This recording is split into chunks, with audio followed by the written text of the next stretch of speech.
When y'all go home and you're talking to your buddies and they say, he wants to take my gun away. You've heard it here. I'm on television, so everybody knows it. I believe in the Second Amendment. I believe in people's lawful right to bear arms. I will not take your shotgun away. I will not take your rifle away. I won't take your handgun away.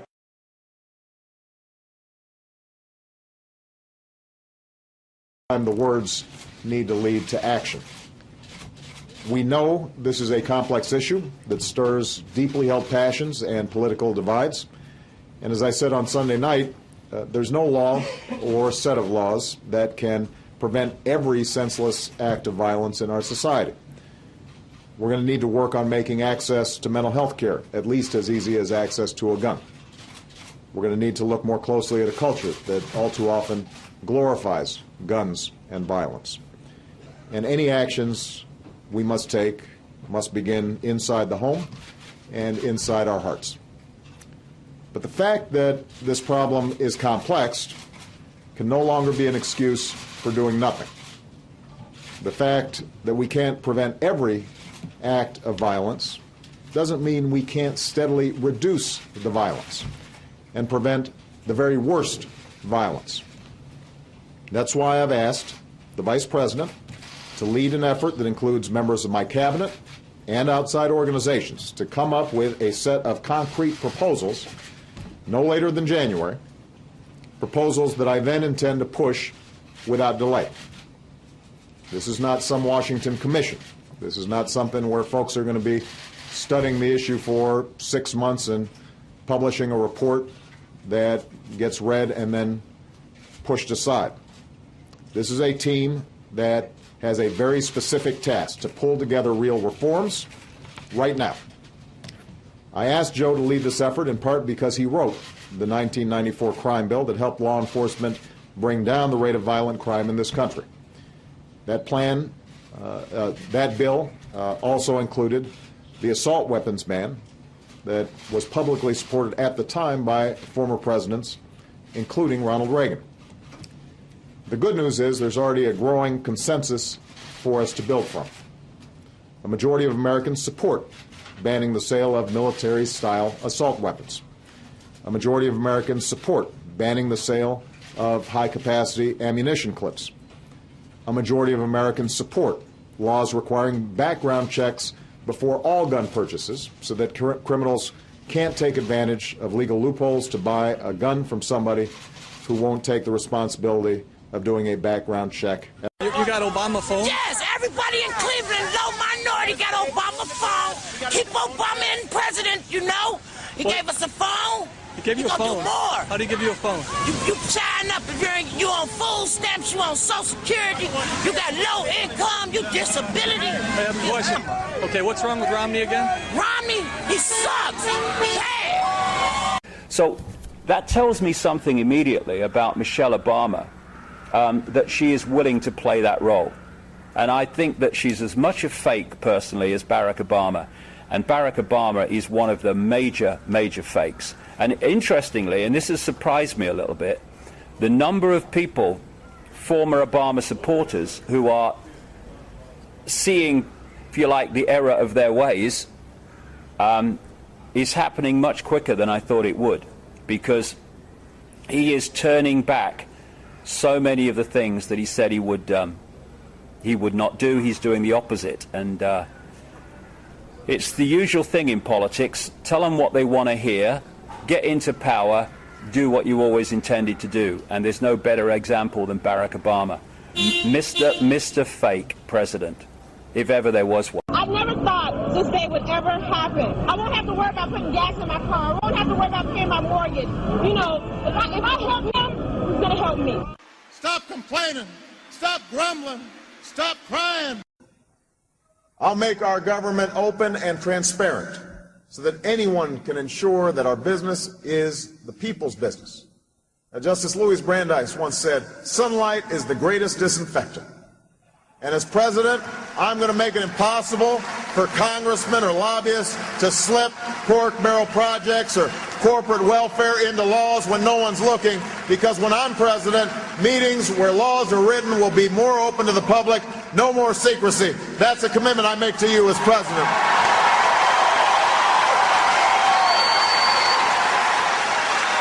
No more secrecy.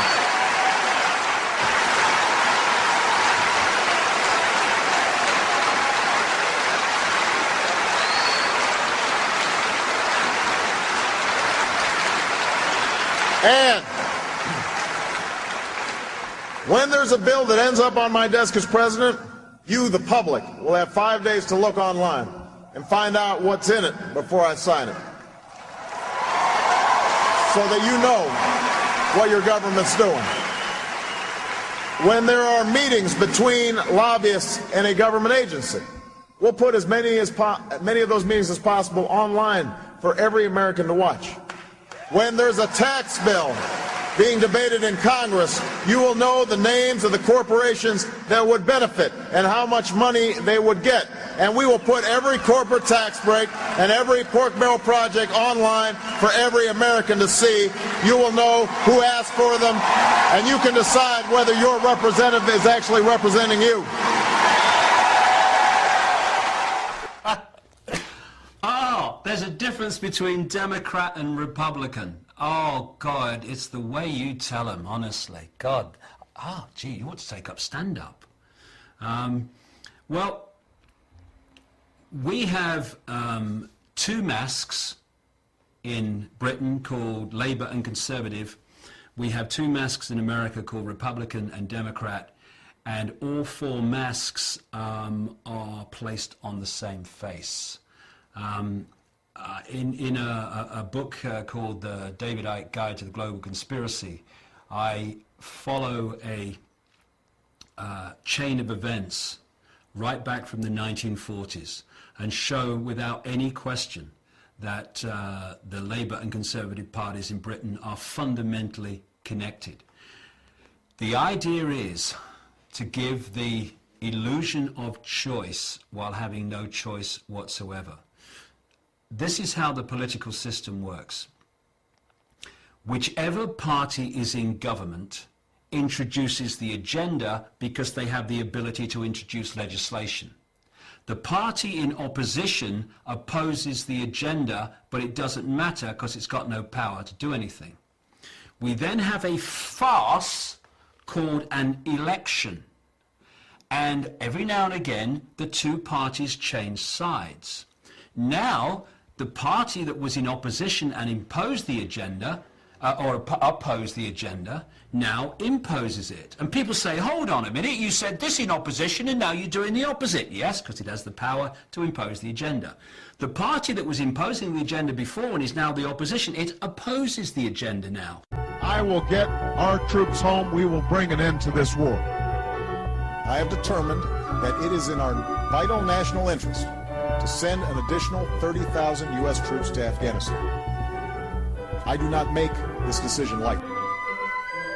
This first executive order that we are signing by the authority vested in me as President by the Constitution and the laws of the United States of America, in order to effect the appropriate disposition of individuals currently detained by the Department of Defense at Guantanamo, and promptly to close the detention facility at Guantanamo consistent with the national security and foreign policy interests of the United States and the interests of justice, I hereby order.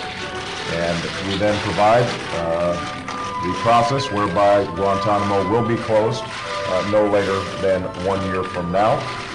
We will be, is there a separate executive order, Greg, with respect to how we're going to dispose of the detainees? Is that written? Set up a process. We will be setting up a process whereby this is going to be taking place. We have a responsibility to act. That's what's happened in Libya over the course of these last 6 weeks. Because, you know, it is just wonderful to be back in Oregon, and over the last 15 months we've traveled to every corner of the United States. I've now been in 57 states. I think one left to go. One left to go. Alaska and Hawaii I was not allowed to go to, even though I really wanted to visit, but my staff would not go.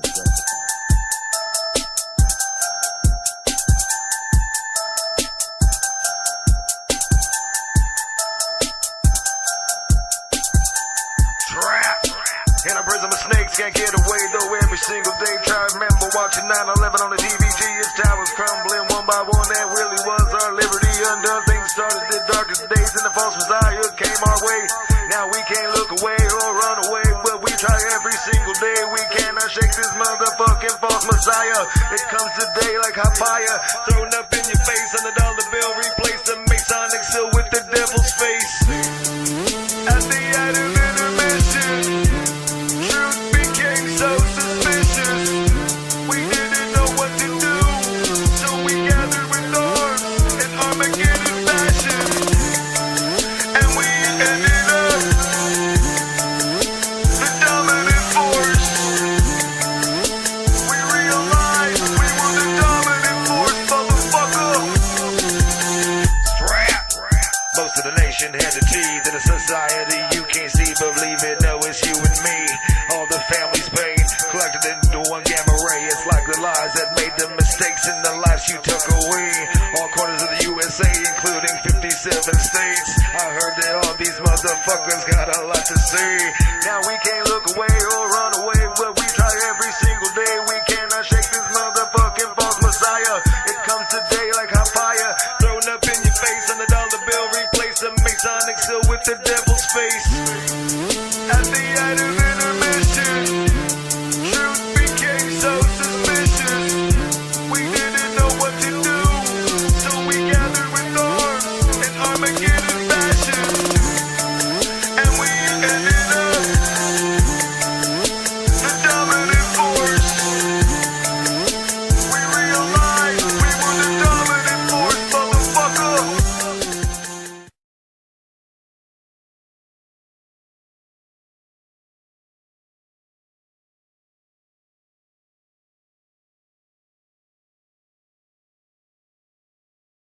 You got Obama phone? Yes, everybody in Cleveland, low minority, got Obama phone.